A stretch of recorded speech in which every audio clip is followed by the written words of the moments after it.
Nos encontramos en una miniserie de 2 partes buscando responder la pregunta: ¿de dónde recibimos consuelo cuando no se cree que nuestro sufrimiento sea inmerecido? La primera parte la respondimos diciendo que el Dios de toda consolación nos da ese consuelo. El Dios de toda consolación te consuela a ti y a mí cuando nadie más nos cree que nuestro sufrimiento sea inmerecido.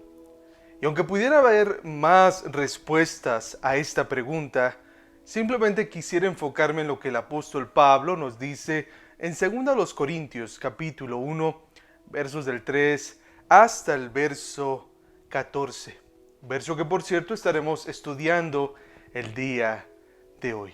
Ya hemos hablado que el Dios de toda consolación nos da ese consuelo cuando nadie más nos cree que no nos merecemos ese sufrimiento. Pero también Pablo nos dice que hay otra fuente de donde tú y yo podemos recibir ese consuelo. Y esa es la conciencia, tu conciencia y la mía. Lo que vamos a aprender el día de hoy es la capacidad para consolar y la condición para recibir consuelo de nuestra conciencia. Y me gustaría invitarte a que leyeras junto conmigo 2 Corintios capítulo 1. Versículos del 12 al 14. Dice así: porque nuestra satisfacción es esta, el testimonio de nuestra conciencia, en la santidad y en la sinceridad que viene de Dios, no en sabiduría carnal, sino en la gracia de Dios, nos hemos conducido en el mundo, y especialmente hacia ustedes. Porque ninguna otra cosa les escribimos, sino lo que leen y entienden, y espero que entenderán hasta el fin. Como también ustedes nos han entendido en parte que nosotros somos el motivo de su gloria, así como también ustedes la nuestra en el día de nuestro Señor Jesús. Ahora, para comenzar a entender este pasaje que acabo de leerte, debemos de entender un tema, un asunto, un pecado muy en particular del que Pablo está siendo víctima aquí. Y eso es la calumnia.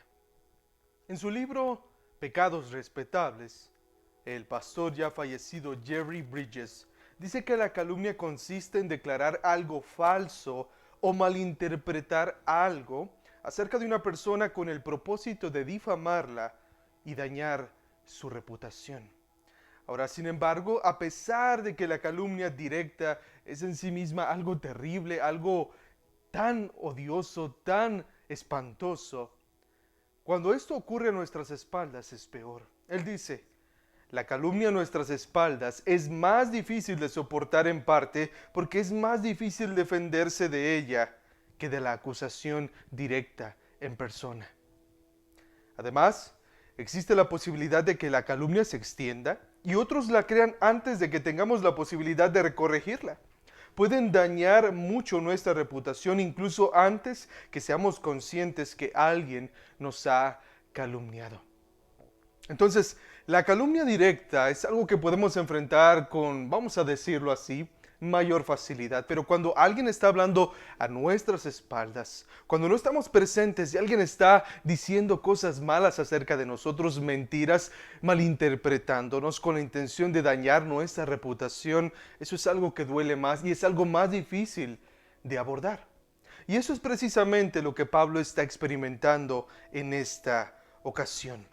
Los falsos apóstoles, los falsos maestros que se encontraban en la iglesia de Corinto estaban lanzándole este ataque al apóstol Pablo.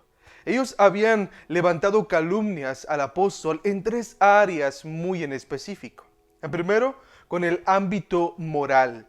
Lo acusaron de ser un pecador malvado, sufriendo justamente todo el tiempo por el castigo divino.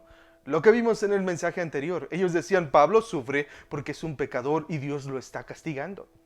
Sin embargo, Pablo, ya vimos, dijo: Dios no me está castigando en el sufrimiento, me está consolando en el sufrimiento. La segunda área en que estos falsos profetas, falsos maestros, estaban levantando difamación, calumnia a Pablo, era en el ámbito relacional. Lo acusaron de no ser sincero, de engañar, de manipular. Ellos decían: Pablo tiene otros propósitos, escribe una cosa, pero realmente quiere decir otra. Está buscando manipular a ustedes, corintios. Y en tercer lugar, el tercer ámbito era el doctrinal. Lo acusaron de tergiversar la palabra de Dios, de ser un mentiroso, y ellos dijeron, él es un falso maestro, un falso apóstol. Pero ¿bajo qué argumentos hacían los falsos maestros sus acusaciones en contra del apóstol Pablo? Bueno, la respuesta es completamente absurda, pero esto es así. Esto es realmente lo que estaba pasando y esa era la base que los falsos maestros tomaron para acusar a Pablo, para difamarlo, y tristemente era la base que los corintios, que conocían bien a Pablo, estaban creyendo de estos hombres. Al parecer, Pablo había informado a los corintios de que su propósito era ir directamente de Éfeso a Corinto y de allí a Macedonia, para de nuevo regresar a Corinto. Sin embargo, se había visto obligado a modificar ese plan. Él había dicho una cosa, pero por algunas razones Pablo había cambiado su plan. Y sobre esta frágil base, sus enemigos en Corinto le acusaban de decir una cosa y hacer otra. También parece que hicieron de esto una ocasión para acusarle de su inconsistencia en otras cosas. Ellos dijeron, si no se puede confiar en el apóstol Pablo, en pequeños asuntos como el que dijo que iba a venir a visitarnos y no lo hizo, ¿cómo podemos confiar en asuntos más importantes como la doctrina? Como lo que Él nos dice que Él es. Ellos sembraron esta semilla de discordia, de desconfianza en el apóstol Pablo, acerca del apóstol Pablo en los Corintios, con la intención de quitarles esa confianza. Así que como dijimos en el mensaje anterior, Pablo dedica 2 a los Corintios mayormente para presentar una defensa ante dichas acusaciones. Sin embargo, debemos entender algo porque eso es importante. Cuando Pablo respondía a las escandalosas mentiras de los falsos maestros en Corinto, su principal preocupación no era defenderse, sino proteger a las personas de los engañadores. Sabía que antes de difundir sus doctrinas de demonios, tenían que destruir la confianza de los corintios en Pablo. Así que Pablo no se enfocaba en su defensa por sí mismo. Él no estaba pensando en sí mismo, él estaba pensando en la iglesia. Y él dijo, si logran destruir la confianza de los corintios en mí, van a lograr destruir la confianza en todo lo que les he enseñado y lo que he hecho por ellos, debido a la gracia de Dios. Entonces para Pablo el asunto de defenderse no era un asunto simplemente de orgullo, era una cuestión muy profunda, estaba preocupado por los creyentes. Y esto de inicio nos dice a nosotros lo importante que es y el propósito o el enfoque que debemos de tomar cuando alguien nos levanta un falso o alguna calumnia. Nosotros no debemos de enfocarnos solo en nuestro orgullo o reputación, sino en cómo eso puede afectar a otras partes, nuestra familia, nuestros amigos, seres queridos, nuestra iglesia, Cristo mismo. Así que para hacer su defensa, Pablo apela a su conciencia. Ya apeló a Dios, ahora va a apelar a su conciencia. La conciencia limpia de Pablo le era una fuente de paz, consuelo y gozo para probar su integridad. Otros podían acusarlo falsamente de pecados atroces, terribles, pero la conciencia de Pablo no lo acusaba. No lo estaba acusando, lo estaba exonerando de las acusaciones y lo protegía de la falsa culpa. Su conciencia estaba limpia y por lo tanto lo servía como un respaldo, como un motivo de estar animado y seguro. Así que a través de dos encabezados o dos partes principales de este mensaje, Pablo nos enseña cómo él y cómo tú y yo podemos recibir consuelo de nuestra conciencia. Así que vamos a abrir este mensaje diciendo lo primero, la conciencia y su capacidad para consolarnos. Y para esto vamos a enfocarnos en la definición e implicaciones del concepto conciencia que aparece en el pasaje que acabamos de leer. Este término conciencia, de manera literal, podemos decir que se trata de un conocimiento que va junto con la persona, un discernimiento innato. Alguien ha definido la conciencia sencillamente como ese sentido interno que cada individuo tiene de lo bueno y de lo malo. Cada uno de nosotros tiene esa lámpara, esa alarma que suena y nos indica si algo está bien, o si no suena esa alarma quiere decir que está bien, o si suena quiere decir que está mal la cuestión. Y el término conciencia aparece en 30 ocasiones a lo largo de todos los 27 libros del Nuevo Testamento, de las cuales el apóstol Pablo la usa en 22 ocasiones. 22 ocasiones. Es el que más la usa en el Nuevo Testamento. Y lo más sorprendente de esto es que la mitad de las veces que Pablo la usa aparecen aquí, en segunda a los Corintios. O en toda su correspondencia, tanto en la primera y en la segunda carta a los Corintios. Así que para el momento en que estas personas, esos cristianos de la iglesia en Corinto, escucharon el concepto de conciencia, ellos estaban bien familiarizados y entendían lo que Pablo estaba enseñando. Ellos comprendían a lo que Pablo se refería cuando habló de su conciencia.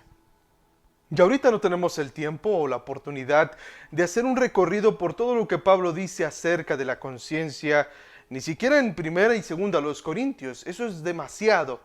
Pero haciendo un resumen de todas las veces que aparece y el enfoque que Pablo le daba a los Corintios en su mensaje, podemos decir que la conciencia juzga las acciones humanas a la luz de la norma de conducta más elevada que una persona puede percibir. Una vez más, la conciencia juzga las acciones humanas a la luz de la norma de conducta más elevada que una persona pueda percibir. La conciencia en sí misma no tiene un poder. No tiene un poder. Depende de esto que acabo de decirte, la norma de conducta que nosotros pongamos dentro de ella. En otra de sus cartas, Pablo nos explica un poco más la función de la conciencia.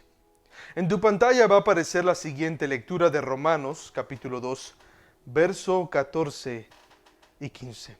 Romanos capítulo 2, verso 14 y 15. Dice así: porque cuando los gentiles, que no tienen la ley, cumplen por instinto, hacen por naturaleza los dictados de la ley, ellos, no teniendo la ley, son una ley para sí mismos, porque muestran la obra de la ley escrita en sus corazones, su conciencia dando testimonio y sus pensamientos acusándolos unas veces y otras defendiéndolos. Y en pocas palabras, esto es lo que hace la conciencia. Acusa o defiende. Y en el caso de defender, se trata de hacer una defensa convincente con lógica sólida. La conciencia tiene un propósito muy importante, hacer estas dos cosas en general, de forma amplia. Nos acusa o nos defiende. Nos dice, estás mal, o nos dice, estás bien. Afirma o condena lo que nosotros hacemos.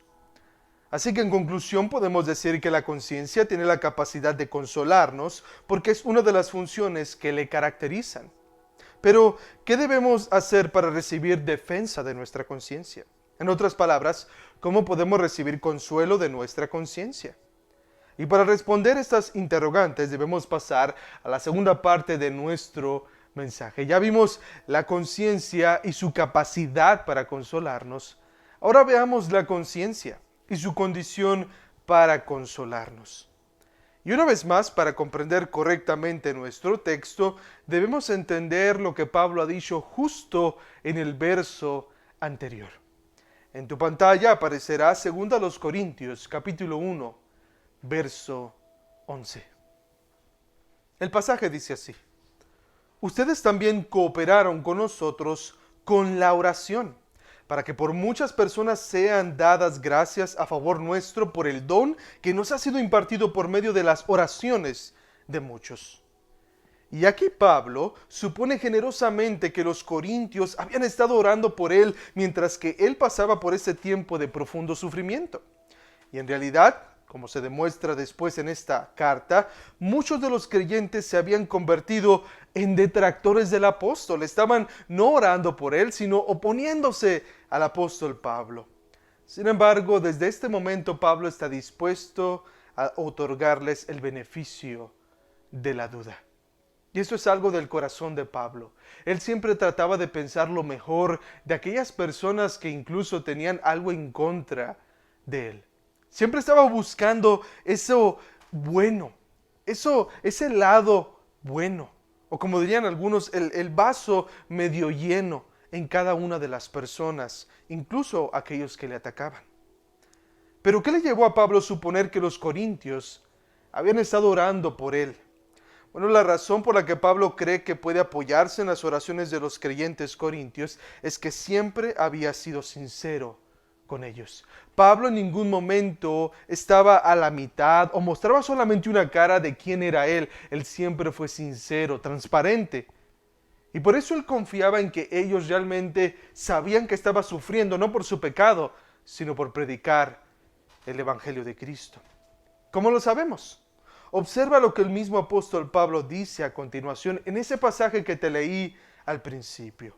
Pablo dice, porque nuestra satisfacción es esta, el testimonio de nuestra conciencia, que, y da cierto tipo de conducta, nos hemos conducido en el mundo y especialmente hacia ustedes.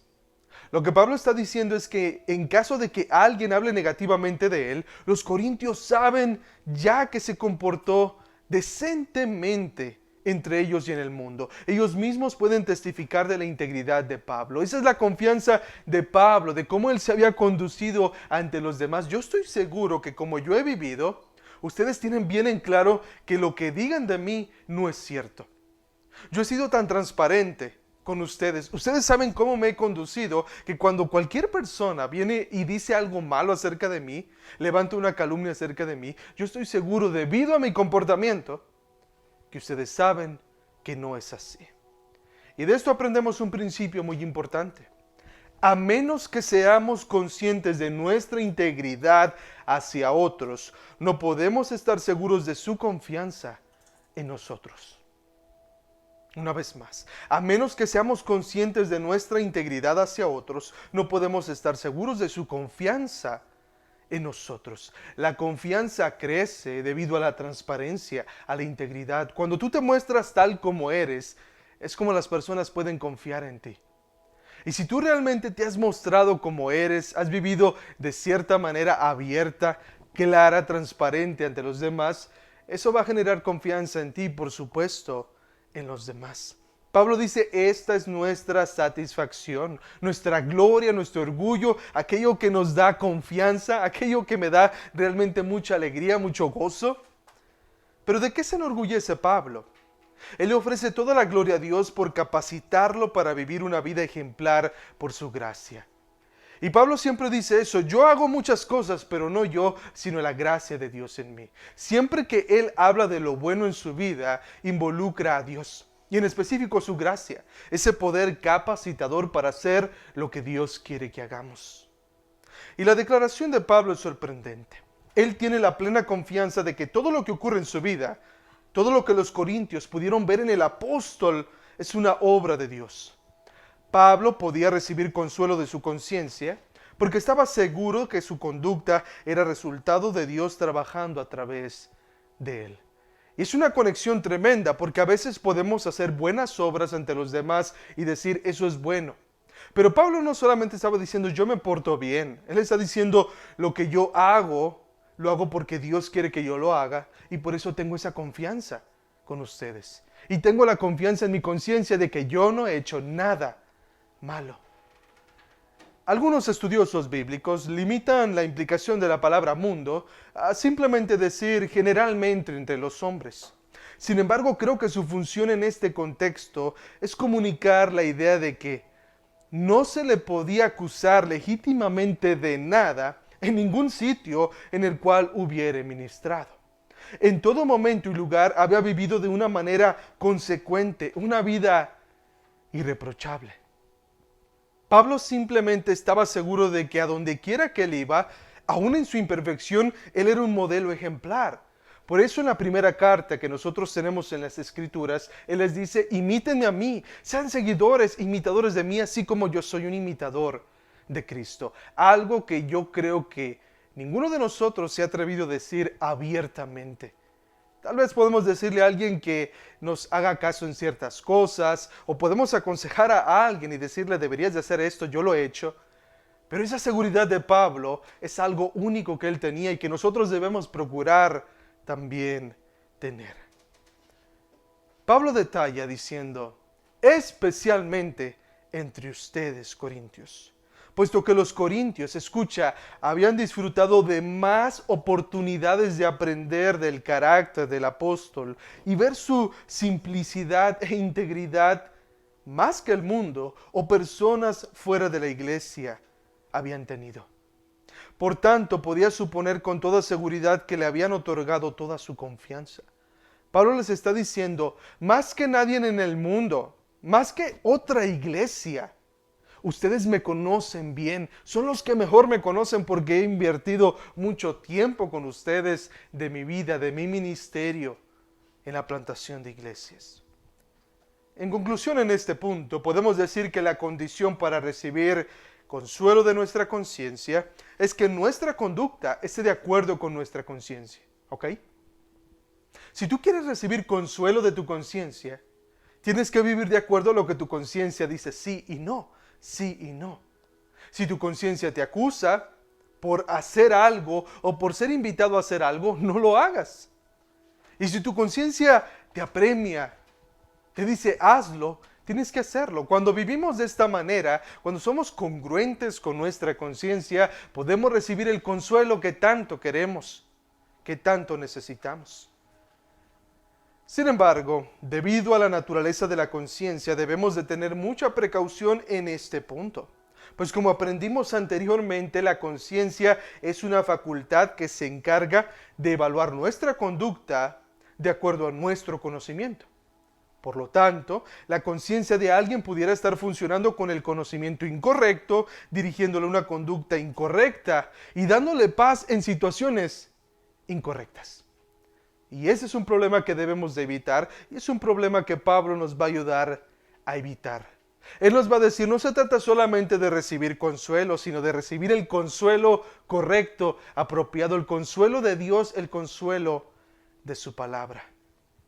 ¿Por qué esto es importante? Porque a veces la conciencia puede estar excusando cuando debería de estar acusando y viceversa.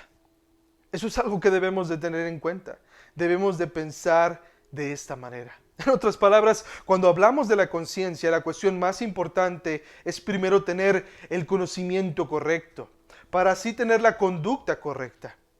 Y aunque toda la Biblia provee el conocimiento correcto para nuestra conciencia, que nosotros necesitamos poner ahí, Pablo escribe 3 ejemplos muy específicos del tipo de pensamientos, de ideas, de conceptos que debiera estar programado en nuestras conciencias, si es que deseamos recibir el consuelo de ella. Por cierto, Pablo no dice explícitamente, este conocimiento, este pensamiento es en mi conciencia, sino que él quiere que los corintios comprendieran que su conducta era un reflejo de su conciencia. Él no tenía que decir, mi conciencia dice eso. Él actuaba y él les decía, así como actúo es como pienso, así como yo vivo es como yo realmente veo las cosas. No soy incongruente. Y déjame decirte eso, y no sé si te has dado cuenta hasta estas alturas del mensaje, pero cuando tú y yo somos incongruentes con lo que sabemos que es correcto y cómo lo vivimos, es cuando comienzan los problemas interiores. Mucha gente habla de las crisis existenciales, del estrés, de las preocupaciones, etc. Todo nace ahí, cuando tú sabes lo que es bueno y no lo haces.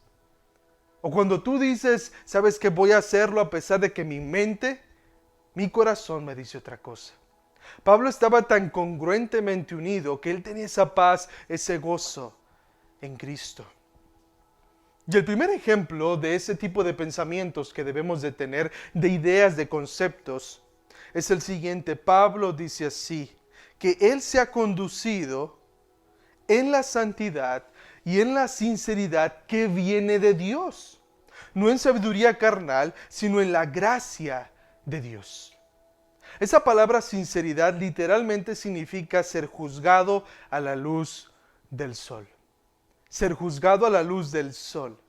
Pablo era una persona sincera e íntegra y decía, aunque el sol esté delante de mí, poniéndose como un objeto, y de ahí viene realmente esta idea. Anteriormente se vendían vasijas o instrumentos o utensilios de barro y se probaban de la siguiente manera. Estos utensilios normalmente se ponían a la venta y algunos les ponían cera y los vendían y decían, mira, funciona maravillosamente, pero cuando eran llevados a la casa y expuestos al calor, la cera se derretía y por supuesto el líquido se derramaba. Pablo estaba diciendo, a mí me pueden poner delante del sol y no va a haber grietas en mi vida, no va a haber algo hueco en mi vida, todo está como debe de estar.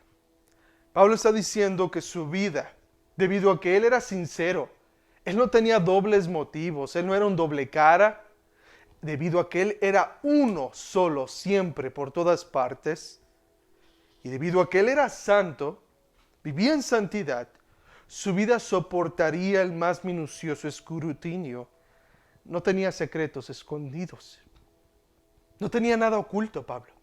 Nada que cuando se pusiera a la luz se revelara. Él no tenía temor y decir delante de Dios, estoy bien. No soy perfecto, pero no estoy ocultando nada. El segundo ejemplo del tipo de pensamiento de que debe estar en nuestra conciencia es este. Porque ninguna otra cosa les escribimos, sino lo que leen y entienden. Y espero que entenderán hasta el fin. Pablo les está escribiendo justo lo que quiere decirles. No tiene necesidad de leer entre líneas. El sentido está sobre la superficie, es sencillo y evidente. Como vimos al principio, los falsos maestros decían, Pablo les escribe a ustedes con la intención de manipularlos. Quiere obtener algo de ustedes. Quiere sacarle algo a ustedes. Pero Pablo les dice, no, lo que les escribo es realmente lo que les quiero decir. Y eso es algo importante también para nosotros. En ocasiones manejamos mucho lo que se llaman las indirectas, ¿verdad? Las indirectas.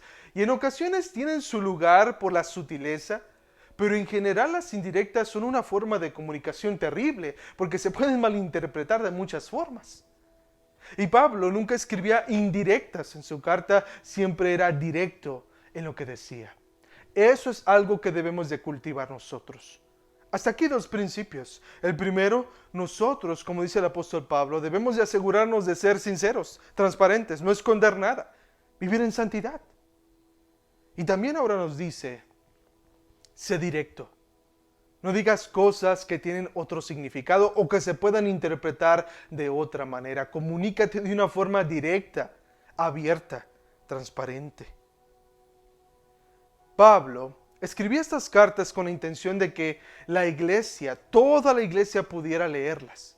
Por lo tanto, los falsos maestros atacaban duramente sus palabras porque sabían que era palabra del Señor a través de Pablo. Y por eso para él era tan importante que se leyeran como tales. No porque Pablo dijera, invertí mucho en esta carta, yo la escribí, sino porque él decía, es palabra de Dios y quiero que la reciban de esta manera.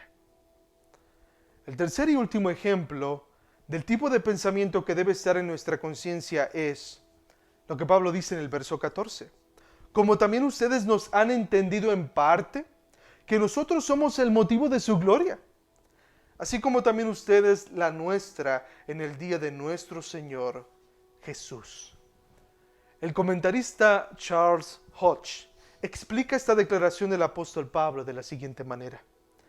Pablo creía que en el día del Señor Jesús, los corintios se regocijarían por él, así como él se regocijaría por ellos. En ese día apreciarían la bendición de haberle tenido como maestro, así como él se alegraría de haberles tenido como conversos suyos. Y esto es algo del corazón de Pablo que nosotros podemos tomar y debemos hacerlo. Pablo está diciendo lo siguiente a los corintios. Probablemente ahorita tenemos este conflicto y realmente Pablo siempre tuvo conflicto con esta iglesia, o más bien esta iglesia siempre tuvo conflicto con Pablo. Y él está diciendo lo siguiente aquí, va a llegar un día, el día de Cristo, la época cuando el Señor quitará todo el pecado, todo velo, todo engaño de los ojos y ustedes se van a dar cuenta que yo realmente he sido directo, transparente, honesto, sincero, santo entre ustedes. Pablo tenía esa seguridad de que probablemente durante este tiempo en el mundo, incluso durante esta época en la que él estaba ministrando esta iglesia, ellos siempre iban a tener dudas de Pablo, siempre iba a levantarse en una ocasión alguien que se opusiera, siempre iban a creerle a otro falso maestro. Pablo decía, ok, probablemente esto sea así. pero va a llegar el día, el momento en que esto no sea así. Y esa es esperanza y eso es consuelo para mí. Imagínate, ponte a pensar tú. Has estado en una situación problemática, alguien te ha estado acusando, te metiste en una situación o alguien te involucró en una situación terrible y las cosas no se aclaran, sea una demanda legal o no, pero hay problemas relacionales, económicos. Y piensas, esto parece que nunca tendrá solución. Y probablemente, déjame decirte esto, probablemente en este lado de la eternidad nunca tenga solución. Probablemente, pero llegará el día de Cristo, cuando todas las cosas serán claras, evidentes, y todo se hará blanco y negro. Porque en este mundo todo es de colores, es gris, es azul, pero cuando el Señor venga, y cuando vayamos con Él también, todo se hará claro, todo se aclarará. Así que permíteme ir concluyendo este mensaje. ¿De dónde recibimos consuelo cuando no se cree que nuestro sufrimiento sea inmerecido? Ante todo, del Padre de misericordias y del Dios de toda consolación, pero también de nuestra conciencia. Siendo más específicos, Pablo nos ha enseñado que necesitamos estar satisfechos con nuestra conciencia y que una conciencia verdaderamente consoladora va a enfocarse y pensar en lo siguiente: yo sé que me he comportado con sinceridad y con santidad. Yo sé también que todo lo que he dicho ha sido directo y no se va a malinterpretar. Aunque ellos lo quieran malinterpretar, cuando cualquier otra persona que no esté involucrada en ese problema lo lea, va a ver las cosas como son. Pero sobre todo, va a llegar un día en que todas las cosas van a ser aclaradas de una vez por todas. Va a llegar un día en que aunque los malentendidos, los conflictos, las calumnias, estén presentes durante toda nuestra vida, va a llegar un día en el que el Señor va a reivindicarnos. Va a realmente decir, ellos estaban mal y Él o ella estaban bien. Y eso es lo único que necesitamos. Ese es el consuelo que nos da nuestra conciencia. Nos recuerda que hay un día en que el Señor juzgará todas las cosas. Y Él es el juez justo. Y una conciencia justa, una conciencia obediente, santa, sabia, sincera, se consuela en eso. Se consuela verdaderamente ahí. Para terminar, hay un pasaje más que quisiera que consideraras antes de terminar ese tiempo. Ya aparecerá en tu pantalla. El pasaje es Proverbios capítulo 28, verso 1. Dice así: el impío huye sin que nadie lo persiga, pero los justos están confiados como un león. Una conciencia culpable imagina acusadores en todas partes, mientras que una conciencia limpia tiene libertad para hacer frente a quien sea y a lo que sea. Eso es algo maravilloso que Proverbios complementa de forma excelente con lo que Pablo dice. No importa lo que digan de ti, lo que hablen de ti, lo que las personas crean acerca de ti, mientras eso sea una mentira. Sé que duele, pero Pablo encontró consuelo en el Dios de toda consolación y en esa conciencia que sabía que no era así. Probablemente puedes decir, eso es demasiado simplista, eso es demasiado simple, eso es demasiado religioso. No lo es. Encontrar el consuelo en que realmente llegará un día en que el Dios de toda consolación dirá a todos los demás y le hará saber a nuestros detractores y calumniadores que ellos estaban mal y tú estabas bien, será para su gloria. Te dará descanso a ti y te puede dar descanso el día de hoy. Así que permíteme preguntarte con todo respeto aquí: ¿eres un impío o un león? ¿Eres un impío o un león? Porque si eres un impío, estás escapando de algo. ¿De qué estás escapando? Pero si eres un león, eres un justo. No eres una persona perfecta, pero eres una persona que sabe que te has conducido de cierta forma, que no mereces esas acusaciones, que no mereces ese sufrimiento. Pero recuerda siempre, aunque estés sufriendo de forma inmerecida, tienes al Dios de toda consolación y tienes esa conciencia que te dice que no eres culpable. Ambas provienen de Dios y por eso siempre debes regresar a Él. Espero que puedas encontrar ese consuelo para tu sufrimiento. Oramos. Jesús, gracias. Jesús, gracias porque si alguien sabe de sufrimiento inmerecido eres tú. Desde el principio, todo lo que sufriste no lo merecías, nada mereciste. Sin embargo, siempre descansaste en tu Padre, que incluso en medio de la agonía, le preguntaste, Padre, esto es muy duro. Padre, esto es muy difícil, esta copa es muy amarga. Tal vez pudiera pasarla, pero si no es tu voluntad, no la voy a pasar. Y también tú sabías, Señor, que no merecías nada de eso. En tu conciencia, en tu corazón, sabías que no lo merecías, pero seguiste avanzando. Y aunque después de 2000 años mucha gente no piensa en ti, no cree en ti, muchos piensan que realmente fue una falsedad, solamente fue una fábula, un invento, tenemos la confianza de que un día Cristo tú vendrás. Y principalmente aclararás a todos tus detractores calumniadores que tú realmente eres el Cristo, el Hijo del Dios viviente. Y a la vez prometes para cada uno de nosotros, tus hermanos menores, tus siervos, también reivindicarnos. Porque tú prometes, así como hemos creído en ti y hemos sufrido por ti, también vas a darnos ese consuelo. Así que anímanos, Señor, con esa idea, con ese futuro, con eso que va a ocurrir. Que tú también sufriste calumnia, injustamente.